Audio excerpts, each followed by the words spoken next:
3 heures gloire, l'une des plus belles unités de la flotte, le général Guillaume vogue vers la terre marocaine.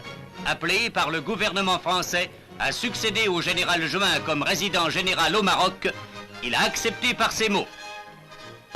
Appelé à l'honneur de représenter la France au Maroc, j'ai conscience de l'ampleur et de la difficulté de cette mission.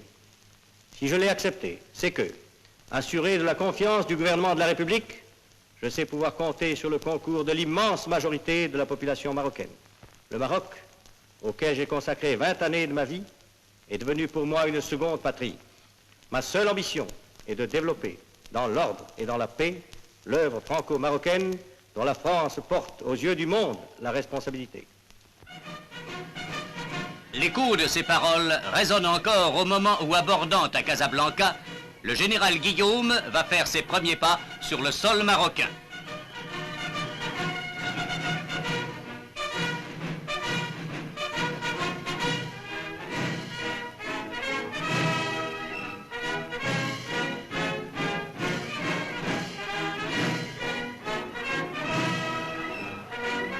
Et le premier geste du Maroc à l'égard du représentant de la France sera cette marque traditionnelle de l'antique hospitalité arabe, l'offrande du lait et des dattes. Devant cette ville moderne, dont la croissance et la vitalité étonnent le monde, le général Guillaume dira tout à l'heure: à Casablanca, nous assistons à la réalisation du miracle marocain dans toute son ampleur.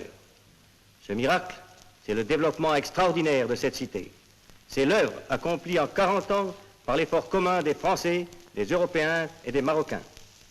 Il n'y a pas de succès. Il ne peut y avoir de victoire sans l'union de tous.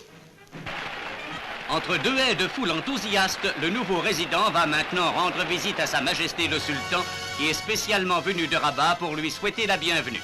Premier contact empreint de sympathie qui semble augurer une ère de compréhension mutuelle et d'efforts communs. Puis, le général ira s'incliner devant le monument où le souvenir unit le sacrifice commun des Français et des Marocains, comme il ira plus tard à Rabat se recueillir devant le mausolée de Lyautey. À Rabat, ou plus que dans toute autre ville marocaine, plane le souvenir du maréchal Lyautey, nous ne pouvons concevoir la vie que comme une création continue. Ces paroles doivent être entendues par tous. Elles le sont car lorsqu'il s'en va à la Casbah des Oudayas recevoir les souhaits du pacha de Rabat, c'est une foule enthousiaste qui l'accueille et l'accompagne. Plus tard, le général Guillaume, au milieu d'un apparat royal et salué par des acclamations chaleureuses, ira rendre dans son palais une nouvelle visite à Sa Majesté Sidi Mohamed Ben Youssef, auprès duquel il retrouvera le même accueil amical que la veille.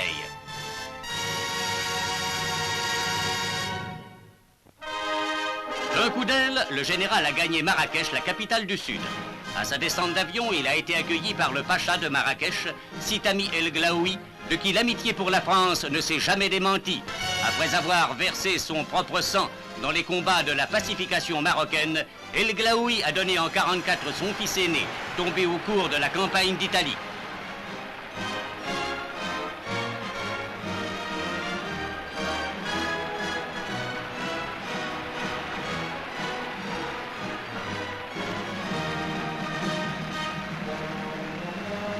Autour de son vieux chef, le Maroc du Sud, si vivant et si coloré, a fait au nouveau résident de France une ovation indescriptible.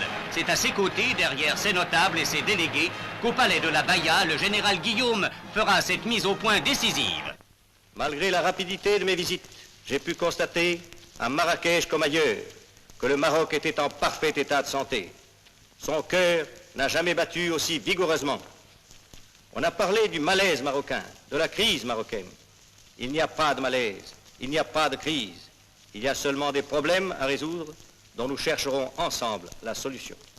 Ce sont ces mots que le général semble confirmer en épinglant sur la djellaba du second fils du pacha, Sibrahim, la croix de la Légion d'honneur. Fès, à son tour, Fès, la ville sainte et bastion de la tradition arabe, devait se montrer égal dans son accueil à Rabat et à Marrakech.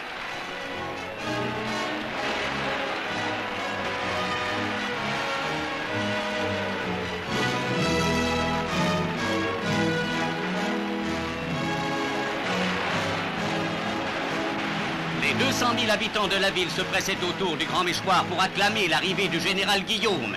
Et c'est là, dans ce climat d'accueil, qui démentait certains pronostics, que le résident faisait aux calomnies cette réponse nette et fière. Aujourd'hui, à Fès, cœur et cerveau du Maroc, foyer incomparable de la culture islamique et arabe, l'accueil que m'a réservé la population tout entière est une magnifique réponse à ceux qui nous calomnient. On ne me fera jamais croire que ceux qui se pressent sur ma route pour acclamer le représentant de la France y ont été contraints. À tous les mensonges, à toutes les calomnies, je répondrai en apportant de la part de la France un message de vérité, de confiance et d'espoir. Par les rues de la vieille ville, le résident, avant de quitter Fès, ira déposer l'offrande devenue rituelle des 30 pièces d'or au sanctuaire de Moulay Idriss. Par ce geste généreux de son représentant, la France marque son respect des traditions les plus vénérables de ce pays. À Meknès, le général Guillaume rassemble ses souvenirs. Il y a 32 ans exactement, j'arrivais dans cette ville. Je l'ai habitée, j'y ai travaillé. C'est à Meknès que j'ai découvert le Maroc, que j'ai appris à connaître et à aimer les Marocains. Meknès rappelle de grands moments de l'histoire du Maroc, quand les sultans y rassemblèrent leurs harkas pour tenter de rallier au trône les tribus. C'est d'ici que les colonnes du général Poemiro, auprès duquel je servais, ont repris les mêmes routes pour mettre fin à la dissidence berbère et réaliser ainsi l'unité du Maroc. Mais Meknès lui fait aussi évoquer l'avenir. Soit un élan instinctif de sympathie nous porte vers la jeunesse, et plus particulièrement vers la jeunesse marocaine. C'est entre ses mains que repose pour la plus large part, si elle sait s'en rendre digne et s'en montrer capable, l'avenir de ce pays. Oujda devait à son tour fêter l'arrivée du nouveau résident. Vous m'avez réservé un accueil inoubliable. Je ne suis cependant que le représentant du gouvernement de la République. C'est donc la France que vous avez saluée aujourd'hui avec tant d'enthousiasme. Grâce à elle, votre région, vouée jadis à la sécheresse et à la misère, couverte d'alpha et de cailloux, voit les cultures s'étendre chaque jour davantage. Une poignée de colons courageux a donné l'exemple. En même temps, les richesses du sous-sol, hier encore insoupçonnées, ouvrent à l'avenir de votre région de magnifiques perspectives. Et c'est dans une explosion de joie que se terminait cette visite à Oujda.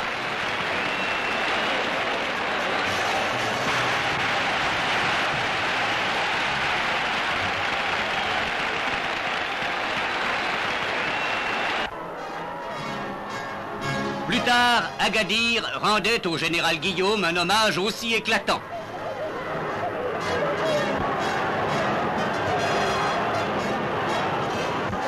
Et ici, sous les yeux, un autre miracle franco-marocain, le miracle d'Agadir. Grâce à lui, la ville et son hinterland ont pris en quelques années un essor merveilleux.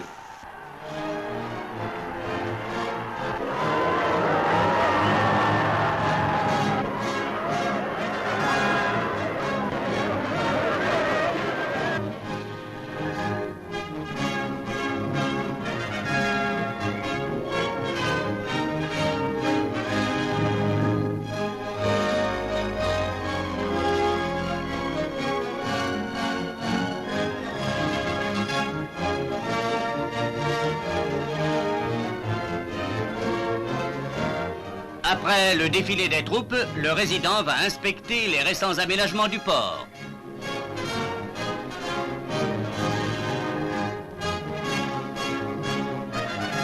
Tout à l'heure, il se rendra à la vieille Casbah qui domine depuis des siècles la magnifique baie. Et c'est là qu'il fera cette promesse. Vous pouvez compter sur moi, comme vous avez compté sur le général Juin, pour que cette capitale de l'extrême sud marocain devienne une grande métropole et un port atlantique vers lequel afflueront les richesses agricoles et minières du Souss. Plus tard, à Mogador, où les ovations le suivent, le général déclare: À Mogador, peut-être plus qu'ailleurs, j'ai l'impression de me trouver en présence d'une grande famille. Marocains, musulmans israélites, Français et Européens. Tous ensemble, depuis 40 ans, ont travaillé dans ce pays. Ils ont maintenu la paix et développé la prospérité.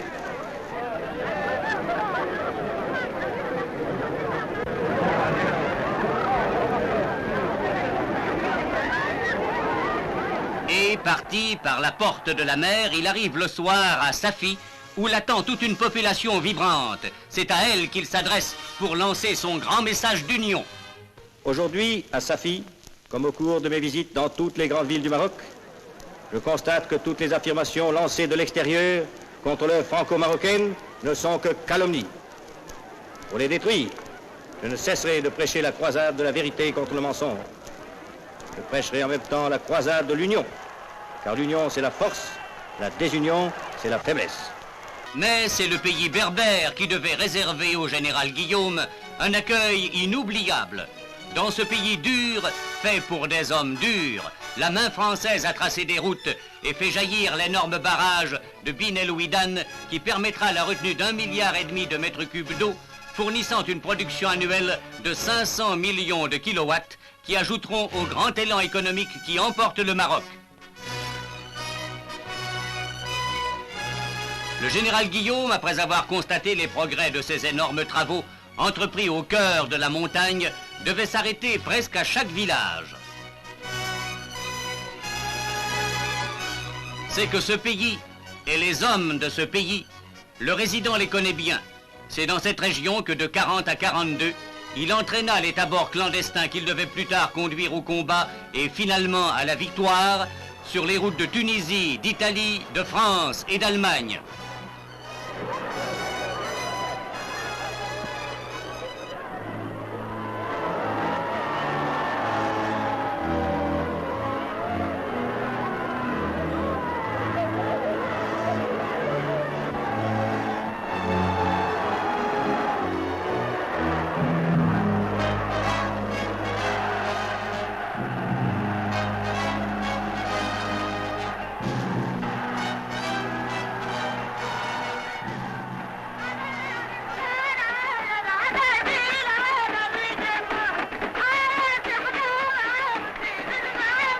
Casbah Tagla d'abord, à Khénifra ensuite, où la foule berbère l'acclamait, le général Guillaume pouvait dire: Pendant plus de 20 années, nous avons lutté contre la dissidence berbère qui, au cours des siècles, avait condamné le Maroc à l'isolement, à la faiblesse, à l'anarchie. Au fur et à mesure que les tribus berbères sont venues à nous, nous nous sommes engagés solennellement, au nom du sultan et au nom de la France, à respecter leurs traditions et leurs coutumes séculaires. Nous avons tenu notre parole. Et c'est pourquoi les Berbères, nos adversaires d'hier, nous sont restés fidèles aux heures les plus tragiques de notre histoire. C'est pourquoi des milliers d'entre eux, tous volontaires, ont combattu à nos côtés et donné leur vie sur tous les champs de bataille de la libération. Ils continuent avec la même bravoure à s'illustrer chaque jour dans les durs combats d'Indochine. Casbah Tagla, Xiba, Beni Mellal, Khénifra, Azrou, dernières étapes éclatantes et colorées, devaient couronner ce voyage qu'on peut dire triomphal.